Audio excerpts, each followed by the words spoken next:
Hello everyone, welcome back to another new video, and today, I will be showing you a study that seems to have several easy solutions, but there is only one, which I will explain why in this video.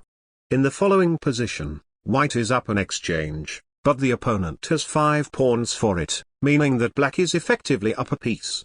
So the answer is just king takes knight, right? Well, it turns out that after g3, despite having an extra rook excluding the pawns, white is still losing because pawn power cannot be ignored. White can take one on f6, but after a check on d4, the h8 square is now under control.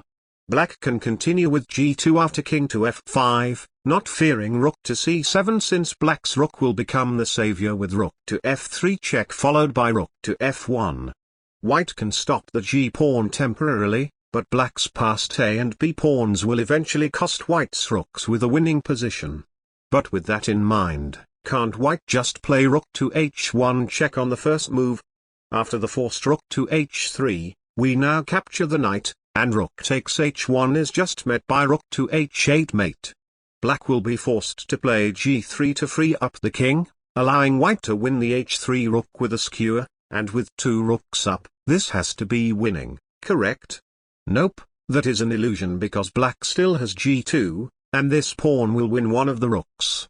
White can win the a3 and f6 pawns after that, but black's g-pawn will run free, costing white at least a bishop, when the resulting endgame is a theoretical draw since black's king is in the correct corner.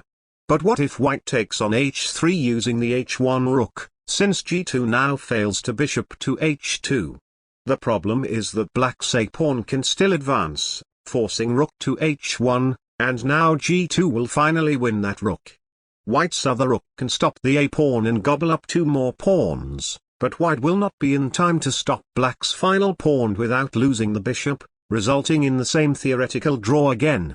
I should add that white can also try rook to h8 check instead of taking on g7, when after knight to h5 king to g6. White's king is a step closer. But that doesn't make any difference because black's f-pawn will still reach f2 successfully, this time losing the rook is actually unavoidable. There are many other lines but all follow the same pattern, and with the endgame lesson out of the way, it's time to see the actual solution to the study. White will need to first begin with the brilliant move rook to h8 check, and after knight to h5, snap and sacrifice the exchange. With black's king now on h5, it is no longer controlling g3, allowing the amazing blockading move bishop to g3, preventing black from freeing up the g4 square. White is threatening rook to h1 mate now, so taking on g3 is forced, but after rook to c8, there is just no way to prevent rook to h8 with a vertical back rank mate. Many times in games and studies, the sidelines can be more instructive than its main line. If you want to see more brilliant chess studies like this, be sure to like and subscribe for more, and I will see you all in my next video. Goodbye.